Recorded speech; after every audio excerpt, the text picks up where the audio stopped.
Halo Sobat Anime yang masih sekolah. Nikmati waktu mudamu, lakukan semua yang ingin kalian lakukan. Tapi ingat, ada batasannya. Jangan melawan hukum. Kasihan mak lu punya anak yang tidak tahu diri. Dalam kesempatan kali ini, Bang Jack akan lanjutin Martial Peak part kesekian lah. Bang Jack lupa nih part keberapa nih. Langsung aja yuk kita gas. Di part sebelumnya kita diperlihatkan Yangkai yang sedang dikeroyok oleh para murid-murid dari Balai Pendisiplinan. Yangkai yang dikeroyok oleh 4 orang secara bersamaan, ia pun jatuh bangun dan tidak kenal lelah. Dan tidak kenal takut, ia pun kembali bangkit untuk menghadapi lawannya. Ia tahu walaupun ia kalah jumlah, tapi ia pun tidak peduli. Langsung aja hajar. Ketiga siswa lainnya yang melihat Yangkai kembali bangkit terus-terusan membuatnya sangat terkejut. Tapi tiba-tiba mereka merasakan hawa dingin yang sangat menusuk. Ternyata titik hawa itu berasal dari luar pintu. Dan tiba-tiba saja pintu tempat menuju mereka terpecah. Dan dari luar datanglah seorang gadis cantik, yaitu kakaknya Su. Melihat ada seorang master di hadapan mereka, membuat para siswa ini bingung karena mereka tidak tahu harus berbuat apa. Gadis cantik ini yang melihat situasi itu, ia pun mengenali salah satu di antara mereka, yaitu Yangkai. Lalu ia pun menghampiri Yangkai. Melihat keadaan Yangkai yang begitu menyedihkan, ia pun bertanya, siapa yang terlibat dalam insiden ini? Salah satu siswa pun mengatakan kalau mereka semua yang ada di sini terlibat. Tak banyak bicara, ia pun mengatakan bagus. Lalu ia pun membawa Yangkai bersamanya. Para siswa ini pun bersyukur karena gadis cantik ini tidak melakukan apa-apa terhadap tubuh mereka. Tapi tiba-tiba saja di dada mereka perlahan-lahan keluarlah embun es yang berbentuk bunga. Ketika bunga itu mulai memekar dan terpecah, maka mereka semua pun langsung memuntahkan darah. Kembali ke Yangkai, ia pun bertanya, apakah kau melakukan sesuatu kepada mereka? Ia pun tidak menjawab, ia hanya mengatakan, ciri-ciri cewek PMS nih, kalau ditanya, Gadis cantik ini pun bertanya, apakah kau baik-baik saja? Lalu Yangkai pun menjawab kalau dirinya baik-baik saja. Ia juga meminta gadis cantik ini untuk membebaskan rekan-rekannya yang ada di sel tahanan. Tidak melihat adiknya berada di sana, ia pun bertanya di mana adiknya berada. Yangkai pun mengatakan mungkin saat ini adiknya berada di tempat lain. Setelah membebaskan para karakter pendukung ini, mereka semua pun pergi keluar dari penjara ini. Di sana mereka telah ditunggu oleh banyak sekali siswa ataupun murid-murid lainnya. Melihat banyak sekali murid yang mengelilinginya, gadis cantik ini pun mengatakan, minggir. Tapi salah satu di antara mereka yang merupakan pimpinannya, ia mengatakan, kau Yansu, tidak perlu merepotkan dirimu dengan masalah seperti ini. Ia juga mengatakan kalau ia kemari karena ini adalah kewajibannya. Tapi gadis cantik ini pun tidak peduli. Ia tetap mengatakan, minggir, aing mau lewat. Tapi pria ini pun mengatakan ia tidak dapat melakukan itu karena saat ini Yangkai terlibat banyak sekali permasalahan dan Yangkai harus dihukum. Tapi Yangkai yang mendengar itu, ia pun mengatakan kalau dirinya tidak bersalah. Pria ini pun mulai menyebutkan satu persatu peraturan-peraturan yang dilanggar oleh Yangkai, mulai dari menghasut perkelahian kelompok, mencoba membunuh siswa lainnya, dan tidak menghargai balai pendisiplinan. Tapi gadis cantik ini pun menyanggah semua perkataan dari si Hon Cheng. Ia mengatakan kalau ini perkelahian kelompok, terus mana kelompok lawannya? Kenapa hanya kelompok Yangkai saja yang ditangkap? Mendengarkan pertanyaan itu membuat pria ini pun bingung. Ia tidak tahu harus menjawab apa. Karena mereka tidak mungkin mau menangkap seorang cucu dari tetua agung. Lalu gadis cantik ini pun kembali bertanya, "Untuk percobaan pembunuhan, kalau begitu, kau bisa tunjukkankah kepadaku di mana mayatnya?" Lagi-lagi dan lagi, pria ini pun tidak tahu harus menjawab apa. Ia mengatakan, "Sebenarnya ini hanya percobaan pembunuhan kok." Dengan tegas, gadis cantik ini pun menjawab, "Kalau logikanya begitu, maka setiap murid yang latih tanding dapat dianggap sebagai percobaan pembunuhan." Mendapatkan pertanyaan-pertanyaan yang berbelit-belit dan tentu saja mengunci dan memiliki logika yang sangat baik, membuat pria ini pun tidak dapat menjawab pertanyaan itu. Melihat pria ini bingung, Yang Kai pun tersenyum manis. Ia pun merencanakan suatu rencana licik, karena ia menyadari ada sesuatu yang janggal. Kini Yang Kai pun memegang salah satu lengan dari si gadis cantik ini, dan seolah-olah ia sedang menggodanya. Awalnya, si gadis cantik ini pun bingung dengan perilaku yang dilakukan oleh Yang Kai. Tapi ia pun sadar kalau Yang Kai merencanakan sesuatu. Ia yang paham dengan maksud Yang Kai, ia pun menggunakan sedikit sihirnya ke arah tubuh Yang Kai yang membuat darah mengucur dari hidungnya Yang Kai. Lalu ia pun berakting seolah-olah membersihkan luka yang diterima oleh Yang Kai. Hal itu tentu saja membuat pria ini marah, karena pria ini sangat menyukai gadis cantik itu. Ia pun naik pitam. Pria ini pun mengatakan, "Kalau kau sangat berbakat, adik, tapi bagaimana mungkin kau bisa cocok dengan sampah seperti itu?" Ia yang sudah terprovokasi menyuruh para anggotanya untuk tidak membiarkan siapapun lewat, dan bila perlu bunuh siapapun yang mencoba keluar. Sedangkan di tempat lain, para tetua sedang melakukan pertemuan. Pertemuan ini dihadiri oleh 5 orang tetua. Di hadapan para tetua, Wei menceritakan tentang apa yang sebenarnya terjadi, tentu dengan versi dirinya. Dan tentunya hal itu pun telah dibumbu-bumbui yang membuat seolah-olah ia menjadi korban. Atau bahasa kerennya itu playing victim lah. Murid Su yang mendengar pembelaan murid Wei, ia pun mengatakan kalau Wei telah berbohong. Setelah mendengarkan semua cerita dari kedua versi ini, kini para tetua pun mulai mengeluarkan pendapatnya. Tetua kedua yang merupakan kakek dari murid Su, ia pun mengatakan kalau ini hanya latih tanding bagi anak muda. Ia pun meminta kalau masalah ini diselesaikan oleh anak muda saja. Kenapa hal ini repot-repot masuk ke jajaran para tetua? Pendapat yang diberikan tetua kedua ditolak oleh tetua keempat. Ia mengatakan kalau Yang Kai menggunakan senjata dan hal itu dilarang dalam peraturan sekte. Pernyataan itu pun dibenarkan oleh tetua kedua. Kalau menggunakan artefak itu sangat dilarang dalam latih tanding. Ia juga menyarankan kalau memang mau menghukum, maka dua-duanya harus dihukum, yaitu Yang Kai dengan murid BI. Ketua Agung yang merupakan kakek dari murid Wei, ia pun tidak menyangka kalau cucunya akan menggunakan artefak yang ia berikan untuk latih tanding. Setelah mendengarkan perkataan kakeknya, Wei pun mulai meminta maaf kepada Su tentang kejadian sebelumnya. Tetua 4 pun menyampaikan pendapatnya kalau Wei memanglah salah, tapi Yang Kai jauh lebih salah lagi.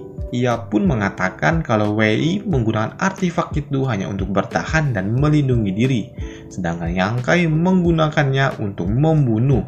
Maka ia menyarankan agar Yang Kai segera dihukum, agar dapat menjadi suatu contoh bagi murid-murid lainnya. Lalu tetua kedua ini pun mengatakan kalau Wei lolos dengan cara meminta maaf, maka hal yang sama pun berlaku untuk Yang Kai. Tapi pihak mereka yaitu tetua agung dan tetua 4 pun tetap mendebatkan hal ini. Mereka ingin Yang Kai tetap dihukum. Perdebatan mereka pun sangat panjang dan tidak ada habis-habisnya, sampai ada seseorang yang datang. Orang itu pun melaporkan kalau ada sesuatu yang terjadi. Orang itu pun menyampaikan kalau ada seseorang yang menerobos dan menyelamatkan Yang Kai yang ada di dalam penjara. Para tetua pun bertanya siapa yang berani menerobos penjara. Pembawa pesan ini pun menyatakan kalau yang menerobos adalah Su Yan yang merupakan kakak perempuannya Su.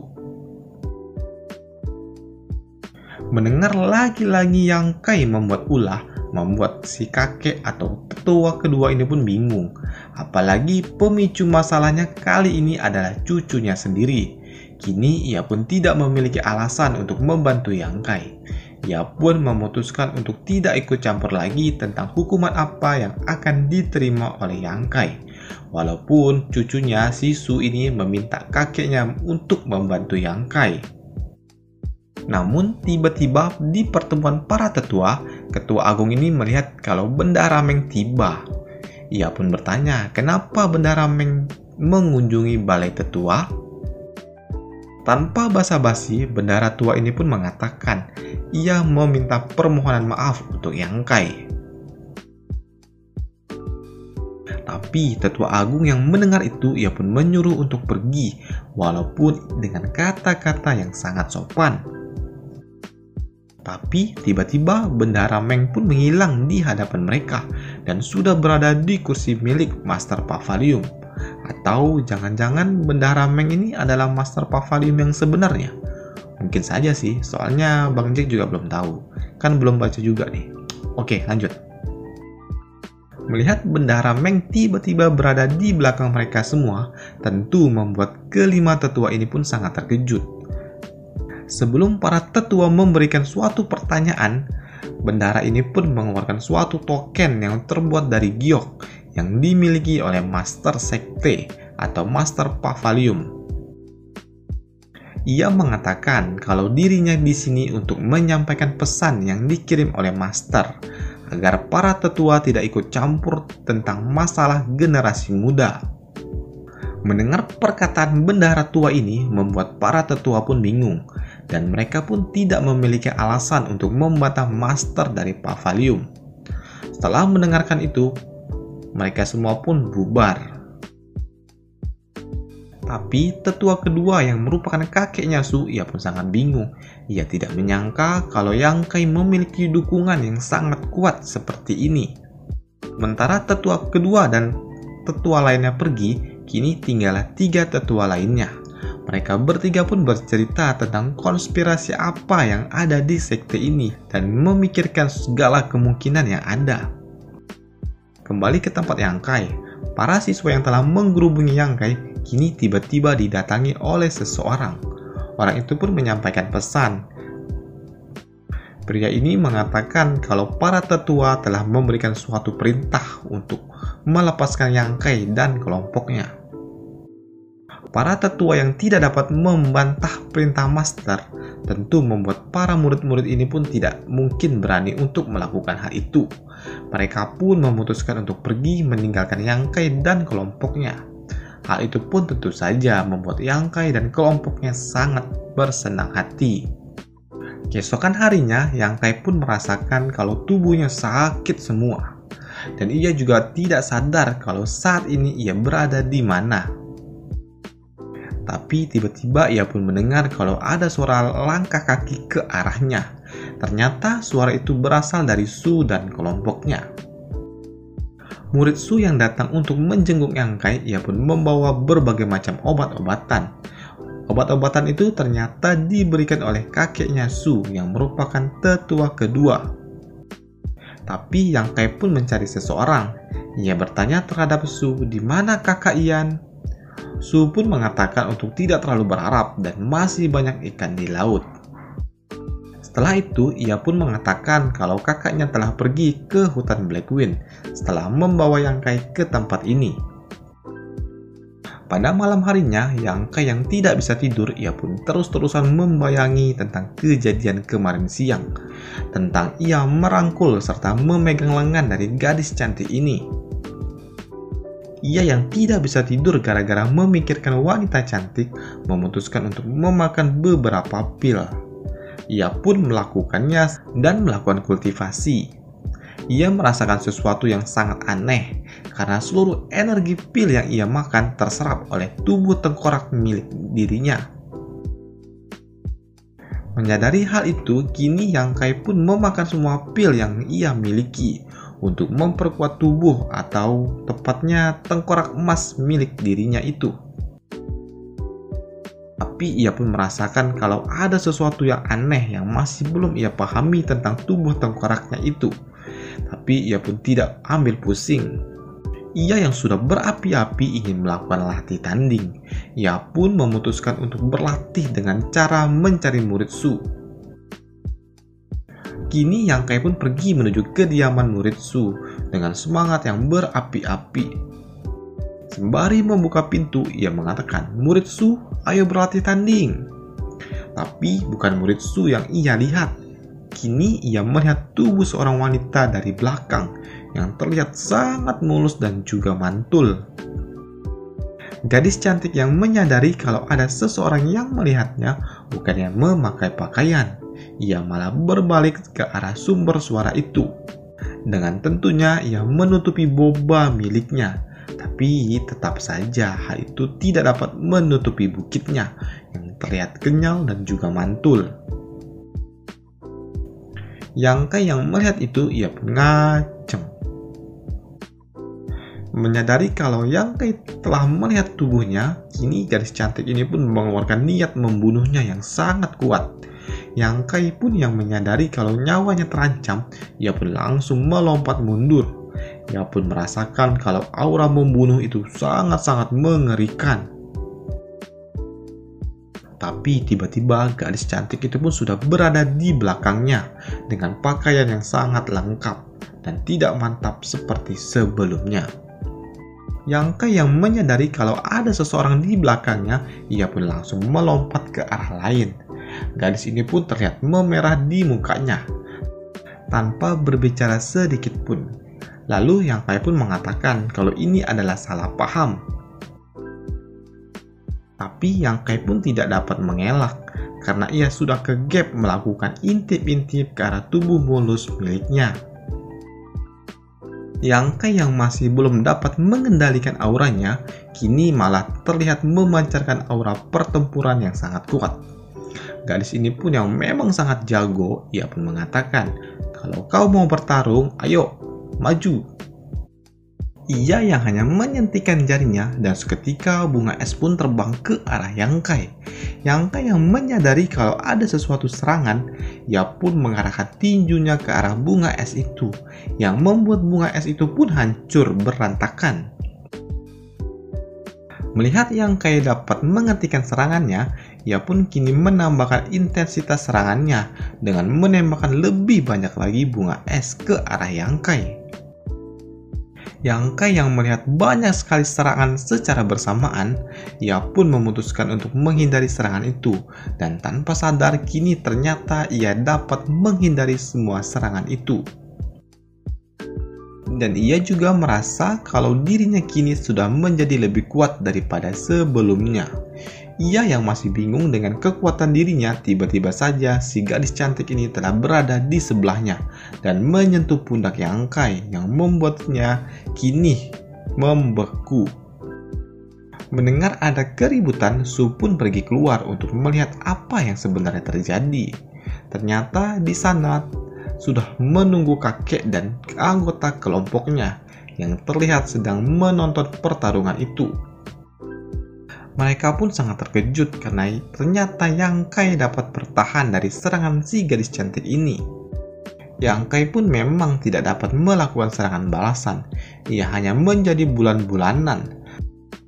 Tapi tetua kedua ini pun yang merupakan kakeknya sadar kalau yang dilakukan oleh gadis cantik ini bukan untuk membunuh Yang Kai, tapi lebih ke mengajari cara Yang Kai untuk bertarung, karena tidak ada niat membunuh sama sekali yang dikeluarkan oleh si gadis cantik ini.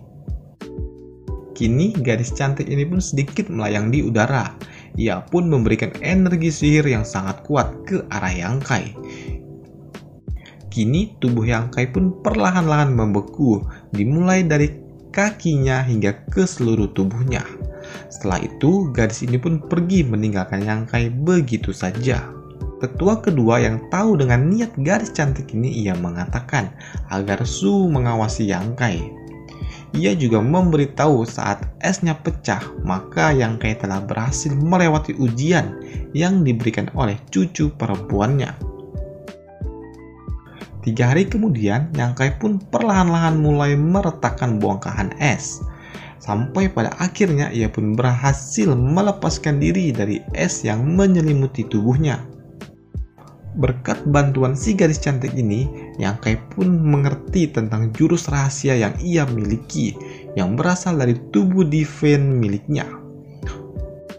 Setelah itu, Yang Kai beserta murid Su dan kelompoknya pun pergi minum-minum, sembari membahas tentang apa yang terjadi beberapa hari ke belakang. Dengar perkataan dari murid Su, Yang Kai pun kini ingin pergi ke Bandara Meng untuk berterima kasih. Setelah itu, mereka semua pun pergi ke tempat Bendahara Meng. Di sana, Bendahara Meng pun menerima permintaan terima kasih yang dilakukan oleh Yang Kai. Tapi setelahnya, ia pun meminta Su dan rekan-rekannya untuk pergi keluar, karena ia ingin berbicara empat mata dengan Yang Kai. Kini mereka berdua pun berbicara empat mata. Tak disangka, Pak Tua ini pun bertanya apakah Yang Kai masih berjaka. Yang Kai yang mendapatkan pertanyaan aneh itu membuatnya sedikit takut. Ia sempat berpikir apakah si kakek ini titisan ragil. Melihat ekspresi Yang Kai, si kakek ini pun tahu tentang apa yang dibayangkan oleh Yang Kai. Ia pun mengatakan, "Woi anak muda, eling, eling." Ternyata ia hanya ingin memastikan apa Yang Kai memiliki pengalaman dengan seorang wanita. Setelah itu, ia pun meminta Yang Kai untuk mengikutinya. Mereka berdua pun berjalan menuju tempat jurang naga. Di sana terlihatlah ada gadis Drakal. Ia pun sedang berdiri di bawah pohon dengan bias cahaya yang membuatnya terlihat sangat cantik. Sebagai permintaan terima kasih, ia pun meminta Yang Kai untuk membantu Xia. Itu nama gadis Drakal ini loh. Dan kita selesaikan dulu partnya di sini. Lanjutannya diusahakan nanti sore kita up juga ya. Dan sampai jumpa di video selanjutnya. Bye.